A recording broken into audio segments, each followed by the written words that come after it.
Welcome to Sukesh economy classes. టీజీపీఎస్సీకి సంబంధించిన group 2 కానీ గ్రూప్ 3కి సంబంధించి ప్రిపేర్ అయ్యే అభ్యర్థులందరూ కూడా సిలబస్ పైన అధ్యయనం చేయడానికి ఒక కమిటీని నియమించారు.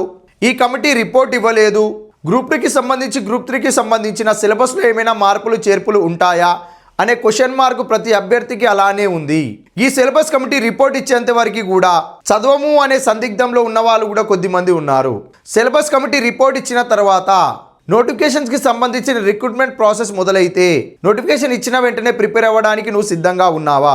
ఒకవేళ సిలబస్ కమిటీ సిలబస్లో మార్పులు చేర్పులు ఏమైనా చేస్తే మొత్తం సిలబస్ను మార్చడానికి అవకాశం ఉందా? లేదు.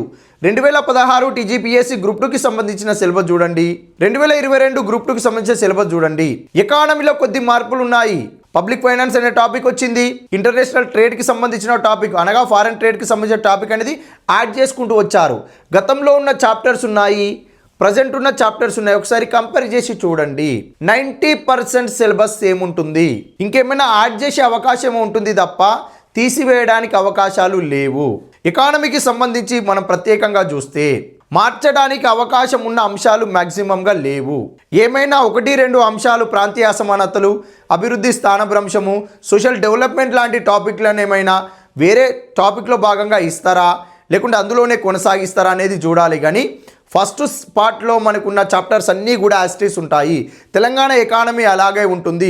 ఎందుకంటే ఉన్న పలంగా సిలబస్ మారుస్తే ఇప్పటికిప్పుడు మళ్ళీ కొత్త బుక్స్ రావాలి, వాటిని అధ్యయనం చేయాలి, వాటి కోసం ఫ్యాకల్టీలు సిద్ధం కావాలి, వాళ్ళు క్లాసులు ఇవ్వాలి, వాటిని మీరు వినాలి, వాటిని మీరు చదవాలి, ఎగ్జామ్కి రెడీ కావాలి. ఇదంతా ప్రొసీజర్ కాదు. మార్పులు చేర్పులు అనేది ఒక సిలబస్లో ఉన్నవి ఇంకో సిలబస్లో ఉంటే వాటిని షఫుల్ చేస్తారేమో తప్ప కంప్లీట్గా సిలబస్ మారడానికి అవకాశాలు లేవు.